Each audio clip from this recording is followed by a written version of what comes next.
সরস্বতী পুজোর সকালটা তোমরা কে কীরকমভাবে কাটিয়েছো আমাকে কিন্তু জানিও। আমি কীরকমভাবে কাটাচ্ছি সেটাও তোমাদেরকে জানাচ্ছি। আর আমি বাড়িতে পুজো করতে পারিনি, কিছু কারণের জন্য আমার আজ পুজো করা হয়নি। কিন্তু পুজো যখন করিনি, অঞ্জলি তো দিতেই হবে। আর ছেলেকে নিয়ে চলে যাব সোজা কাকার বাড়িতে, আর ছেলেকে আগেই পাঠিয়ে দিয়েছি। আর এখন আমি চান টান করে সোজা চলে যাচ্ছি হচ্ছে কাকার বাড়িতে। আজকে সরস্বতী পুজো, তার উপরে আবার হচ্ছে ভ্যালেন্টাইন ডে। আর সরস্বতী পুজো মানেই কিন্তু হচ্ছে আমাদের বাঙালির ভ্যালেন্টাইন ডে, তাই সবাইকে জানাচ্ছি হ্যাপি ভ্যালেন্টাইন ডে। এখন আমি সোজা স্নান টান করে জাস্ট একটা কুর্তি পরে, আর যেহেতু চুলটা অনেকটা ভিজা রয়েছে সেই জন্য চুলটাকে একটু ছেড়ে দিয়ে সোজা চলে যাব কাকার বাড়িতে পুজোতে। আর দেখো তোমাদেরকে দেখাচ্ছি কীরকমভাবে আমি তৈরি হয়েছি। একদম হালকাভাবে তৈরি হয়ে সোজা চলে যাচ্ছি কাকার বাড়ি। এই দেখো কাকার বাড়ির পুজোটা কি সুন্দর হয়েছে না? আর সাজানোটা খুব সুন্দর হয়েছে। আসল কথা, আমি কালকে রাত্রিরে এসছিলাম ছেলের কিছু বই খাতা আর একটু পুজোর সামগ্রী দেওয়ার জন্য। দেখছিলাম তখন বড় কাকা, ভাই আর ছোট কাকা মিলে তিনজনেই সাজাচ্ছে সুন্দর করে। প্রায় রাত্রির 1টা পর্যন্ত সাজিয়েছে, আর আমি আর বিকাশ ছিলাম প্রায় 12:30 অবধি। তারপর ওইখান থেকে একটু ব্যান্ডেলের দিকে গেলাম, কিছুটা কাজ ছিল। সাথে আমার বাবার দোকানেও গেছিলাম, কারণ তোমাদেরকে আমাদের দোকানটা শেয়ার করা হয়নি, সেটাও আমি একদিন তোমাদেরকে শেয়ার করব। আর আজকের দিনটা আমি সারাদিন একটু বাইরে ঘোরারই প্ল্যান আছে, যেহেতু পুজো করলে না বাড়িতে একটু আটকা পড়ে যায়, যেহেতু আজকে পুজো করিনি তাই জন্য আজকে বাইরে ঘোরারই বেশি প্ল্যান। তার মধ্যে ভ্যালেন্টাইন ডে, একটু না ঘুরলে হয়? সবাই তো ঘুরছে, আমার তো হিংসে হচ্ছেই। দেখো আমি এখন ঘুরতে যাওয়ার জন্য প্রায় তৈরি হয়ে নিয়েছি। ভাবছিলাম কোথাও যাব না, রাত্রের দিকে একটু ঠাকুর দেখতে বেরোবো, কিন্তু বিকাশ এসে বলল সবাই যখন ঘুরতে যাচ্ছে আমরা কেন যাব না, তাহলে চলো আজকে একটু বেরিয়েই পড়ি মগরার দিকে ঠাকুর দেখার জন্য। দেখো সবাই কি সুন্দর জোড়ায় জোড়ায় গাড়ি করে ঠাকুর দেখতে যাচ্ছে, আর আমার জোড়া থাকতে আমি ঠাকুর দেখতে বেরোবো না? এটা হতে পারে? সোজা মগরায় গেটের সামনে ঢুকে একদম ফার্স্ট ভিডিওটা করছি, আর ফার্স্ট প্যান্ডেলের এই প্যান্ডেলটা আমরা ফার্স্ট দেখেছি। আর প্রত্যেকটা প্যান্ডেলই জানো তো ভীষণভাবে সুন্দর হয়েছে। আর আমাদের আমাদের কেন, প্রত্যেকেরই এক একটা জায়গার না এক এক রকমের বিশেষত্ব আছে এক এক ধরনের ঠাকুরের জন্য। যেমন চন্দননগরে জগদ্ধাত্রী পুজো, কলকাতায় দুর্গাপুজো, আর আমাদের পান্ডুয়া নৈহাটিতে হচ্ছে কালী পুজো, আর আমাদের মগরার হচ্ছে সরস্বতী পুজো। আমার ছেলে এই ফার্স্ট টাইম আসলো এইখানকার সরস্বতী ঠাকুর দেখতে। একবার নিয়ে এসেছিলাম তখন বেশ অনেকটাই ছোট, সেই জন্য ও ভালো মতো না দেখতে পারেনি, দেখতে পেয়েছে অতটা মনে নেই। বড় হলে যেই অনুভূতিটা ঠাকুর দেখার মধ্যে থাকে, ছোটবেলায় তো সেইগুলো থাকে না, মা বাবার কোলে করেই সেই টাইমগুলো ঘুরে কেটে যায়। কিন্তু পরে যখন সেগুলো বলি তখন বলে মা ওখানে আমি ঠাকুর দেখেছিলাম, আমি তো দেখিনি। কিন্তু সে তো দেখেছিল, পুরো ভুলে গেছে।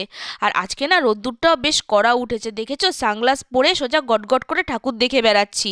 আর রাত্রিবেলাই হবে মাথা যন্ত্রণা, কাকে বলি তখন? তখন তো কর্তামশাইকে বললেও বলবে ঘোরার সময় তো বেশ বাবা ঘুরে নিয়েছো, এখন কেন এরকম মাথা ব্যথা বলছো? এই ধরনের প্যান্ডেলটা তোমরা আমার একটা ব্লগে দুর্গাপুজোর একটা প্যান্ডেলে দেখতে পারবে। তাই ভাবছি প্যান্ডেলটা বেশ চেনা চেনা লাগছে, কোথায় যেন দেখেছি কোথায় যেন দেখেছি। আমার ছেলে বলছে মা দেখেছি আমরা দুর্গাপুজোয় আমাদের ওই দিকেই কোনো একটা জায়গায় আমরা এই প্যান্ডেলটা দেখেছি। আর সবাই জানো তো আজকে বেশ হলুদ হলুদ পরে আছে, আর আমি না সেই জন্য আর হলুদ পরিনি। সবাই যখন হলুদ পরছে বাবা, আমি কেন আজকে হলুদ পরবো? আমি তাহলে সবুজ পরবো। প্যান্ডেলের ভেতরটা খুব সুন্দরভাবে সাজানো হয়েছে, আর ঠাকুরটা দেখো কি সুন্দর। তোমাদের দেখে অবশ্যই ভালো লাগবে। আর আমার সব থেকে ভালো লাগে কোনো প্যান্ডেলের ভেতরে ঢুকলে সেই ওপরের ঝাড়টা। আমি যখনই কোনো দুর্গাপুজো, কালী পুজো, জগদ্ধাত্রী পুজো যখনই যাই তখনই প্যান্ডেলের ওপরের ঝাড়টা আমার বেশ নজর কেড়ে নেয়। তারপর সোজা চলে আসলাম 3 নম্বর ঠাকুর দেখতে। দেখেছো এইখানেও প্যান্ডেলটাও কিন্তু বেশ ভালো করেছে, কিন্তু এইটা আর দাঁড়ায়নি। বেশ ছোট ছোট ঠাকুরগুলো দেখতেও ভালো লাগছে, কিন্তু দাঁড়ালে না অনেকক্ষণ সময় চলে যাবে। আর তারপরে ফোর্থ প্যান্ডেলে চলে আসলাম আমরা, এইটা। আর এখানে বেশ অনেকটা জায়গা জুড়ে মেলাও বসেছিল, দেখছিলাম পুরো মেলাতেই শুধু জোড়া শালিকের ভিড়। আর আমরাও জোড়া শালিক হয়ে ভবঘুরের মতো ঘুরে বেড়ালাম।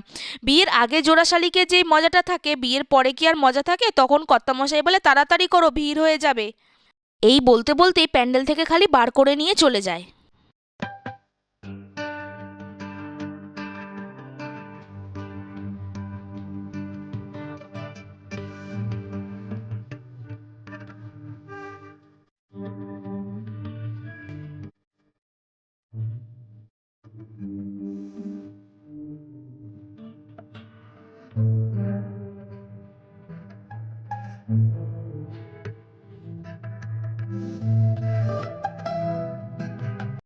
অনেক ঘোরাঘুরির পর এবার পেয়ে গেছে একটু খিদে। কি খাবো কি খাবো করে ভাবছি আজকে তো ননভেজ খেতে পারবো না, আজকে খাবো ভেজ।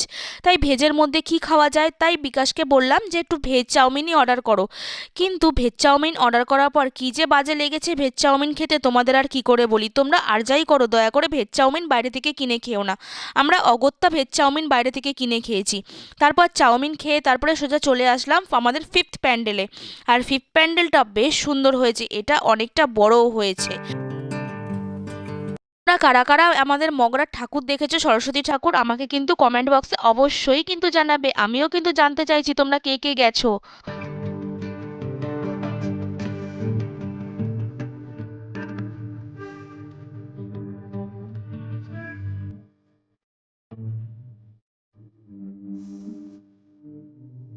তারপর ভাবছি একটু মেলাটাকে ঘুরে নিয়ে তারপরে সোজা এই প্যান্ডেল থেকেও বেরিয়ে পড়ি।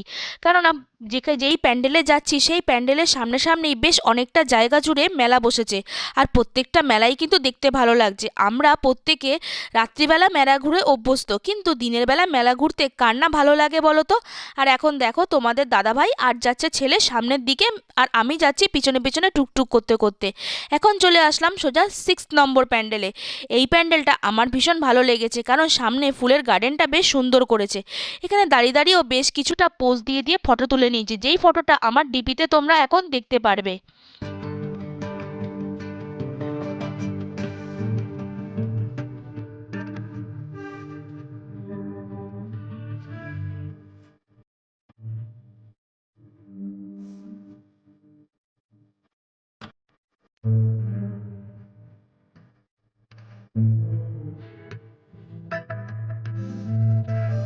তারপর চলে আসলাম সোজা আমাদের 7 নম্বর প্যান্ডেলে। আর এই প্যান্ডেলটাও বেশ সুন্দর হয়েছে, একটু ছোট হয়েছে, কিন্তু এর ঠাকুরটা হয়েছে ভীষণ সুন্দর। এই প্যান্ডেলটা ঘুরে তারপরে আর বেশিক্ষণ সময় নষ্ট না করে আমরা সোজা চলে যাব হচ্ছে বাড়ির দিকে। কারণ এখন বেশ বেলা হয়ে গেছে, আর এখন প্রায় 4:30 পৌনে 5টা মতো বাজে। এখন যদি বাড়িতে পৌঁছাতে না পারি তারপরে অনেকটা সন্ধ্যা হয়ে যাবে, আর বাড়ি পৌঁছাতেও বেশ খানিকটা সময় লাগবে। আর তার মধ্যে সকাল থেকে ছেলের বায়না ছিল, মা আজকে আমাদের স্কুলে, মানে আমার ছেলের স্কুলে হচ্ছে সায়েন্স এক্সিবিশন আছে, সেই এক্সিবিশনে যাব। কিন্তু আমি কোনো রকমভাবে ওকে এই এক্সিবিশনে নিয়ে যেতে পারিনি। তাই এবার হয়তো এখান থেকে ঠাকুর দেখে যাওয়ার পর ছেলের বায়না হবে যে স্কুলে চলো এক্সিবিশন দেখতে যাব। হতেই পারে সেটা ওদের স্কুল, তো ওদের ভালো লাগা একটা থাকতেই পারে। জানি না, কর্তামশাই রাজি হলে তবে হয়তো সেখানেও যাওয়া হবে। আমি সেই ব্লগটাও তোমাদের সাথে শেয়ার করব, হয়তো এই ব্লগের সাথে অ্যাটাচ করতে পারবো না, না হলে ব্লগটা অনেকটা বড় হয়ে যাবে, তোমাদেরই দেখতে ভালো লাগবে না। ব্লগ মিনিমাম 5-6 মিনিটের হলে তোমরাও দেখে ভালো লাগবে আর স্কিপও করবে না। আর তোমরা যদি স্কিপ করে যাও তখন আমারও তো করতে খারাপ লাগবে না, সেই জন্য আমি চাই প্রত্যেকটা ব্লগ 5 থেকে 6 মিনিটের হোক, যাতে তোমরা দেখে কোনো বোরিং ফিল না করো।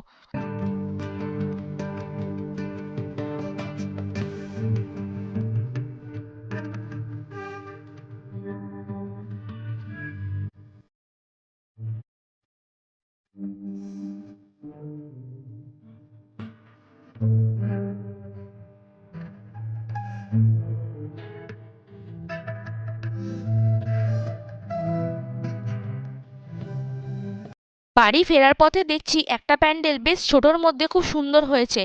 ভাবলাম যে প্যান্ডেলটা দেখতে আর ঠাকুরটা দেখতে যাব না, কেননা গাড়িটা অনেকটা দূরে রাখতে হয়েছে। তারপরে বিকাশ বলল যে ছেলেটাকে নিয়ে যাও, গিয়ে দেখে আসো, আমি এখানটায় দাঁড়াচ্ছি। আর আমি বললাম যে না, তুমি ছাড়া দেখতে যাব না। তারপরে অনেক রকম জোরাজুরি করে ও গাড়ি রেখে আমাদের সাথে গেল ঠাকুরটা দেখতে। কিন্তু ভেতরে গিয়ে দেখলাম সত্যিই আমরা ঠাকুরটা না দেখলে হয়তো খুব বড় একটা মিস করতাম। ঠাকুরটা খুব সুন্দর তৈরি করেছে, আর ফুলের ডেকোরেশন আর সামনের সোলারের ডেকোরেশনগুলো খুব সুন্দর করা হয়েছে। আর যে কটা ঠাকুর দেখেছি প্রত্যেকটাই খুব সুন্দর সুন্দর প্যান্ডেলগুলো হয়েছে। আমরা নেক্সট বারও আসার চেষ্টা করব। ঠাকুর দেখা কমপ্লিট, এবার সোজা আমরা চলে যাচ্ছি বাড়ির দিকে। অনেকক্ষণ ধরে ঘুরেছি, এখন আর বাইরে থাকা যাচ্ছে না। এবার তো বাড়ি যেতেই হবে, কেননা রোদ্দুরে ঘুরতে ঘুরতে মাথাটা হয়ে গেছে প্রায় ব্যথা। মুখটা দেখেই বুঝতে পারছো পুরো শুকিয়ে গেছে। আর যাওয়ার সময় আমরা যেখান থেকে চা খাই তোমরা জানো যে আমরা এই দোকান থেকে খুব প্রত্যেকবারই আমরা দিল্লি রোডে যখনই আসি তখনই এই দোকান থেকে আমরা চা খেতে চাই, কারণ চাটা আমাদের ভীষণ ভালো লাগে। সেজন্য এবারও আর মিস করিনি, এইখান থেকে চা খেয়ে নিয়ে তারপরে সোজা রওনা দিয়েছি বাড়ির দিকে। কিন্তু ভেবেছিলাম আমরা বাড়ির দিকে যাব, কিন্তু তাতেও বাড়ি যেতে পারিনি। সপ্তগ্রাম থেকে যাওয়ার সময় বিকাশ বলল, এই আশ্রমটা কি ঘুরে দেখেছো? আশ্রমটা ভীষণ সুন্দর। তাই ওখান থেকে সোজা বিবেকানন্দ আশ্রমে নিয়ে চলে আসলো। ওখানে এসে কিছুটা ঘুরে তারপরে চলে যাব সোজা বাড়ি। আর আশ্রমটা শীতের সময় আরও সুন্দর, কেন বলো তো? শীতের সময় এখানে অনেক ধরনের ফুল চাষ করা হয়, যেটা এখন ফুলগুলো শুকিয়ে গেছে। আর দেখো কি সুন্দর পোজ দিয়ে দিয়ে ফটো তুলছি, কেমন লাগছে বলো তো? এখন সোজা চারিপাশটা আশ্রমের ঘুরে তারপরে সোজা চলে যাব বাড়ির দিকে। আর আশ্রমটা না অনেকটা জায়গা জুড়ে বেশ গাছপালা, তারপরে অনেক জায়গা জুড়ে তৈরি করা হয়েছে। আর চারিদিকে না গাছপালা, আম গাছ, বড় বড় গাছ সব ভর্তি। আর বেশ ঠান্ডা ঠান্ডা ছিল। একেই তো আমরা এসছি প্রায় শীতের দিকে, সন্ধ্যা হয়ে গেছে, বেশ চাদর টাদর তো কিছুই আনা হয়নি। আর এখানে এসে দেখছি যে শীতের জিনিস না নিয়ে এসে তো মহা বিপদে পড়েছি। আর এখানটা বেশ ঠান্ডা ঠান্ডা লাগছে। বা সোজা ঘুরে ঘুরে বেরিয়ে এবার চলে যাব সোজা বাড়ি। আর বড্ড বিরক্ত লেগে যাচ্ছে ঘুরতে, আর ভালো লাগছে না। সারাদিন ধরে ঘুরে ঘুরে যেন ক্লান্ত হয়ে গেছি, সকাল থেকে ঘুরতে যেন ঘুরেই যাচ্ছি, আর সাথে মাথাটাও যেন ঘুরে যাচ্ছে। আর দেখো আমি কিছুটা নেচেও নিলাম, কারণ এতদিন পর এরকমভাবে ঘুরতে গিয়ে বেশ আনন্দই হচ্ছে। তো আজকের মতো ভিডিওটা আমি এখানেই শেষ করলাম। তোমাদের যদি ভিডিওটা ভালো লেগে থাকে অবশ্যই কিন্তু জানাবে।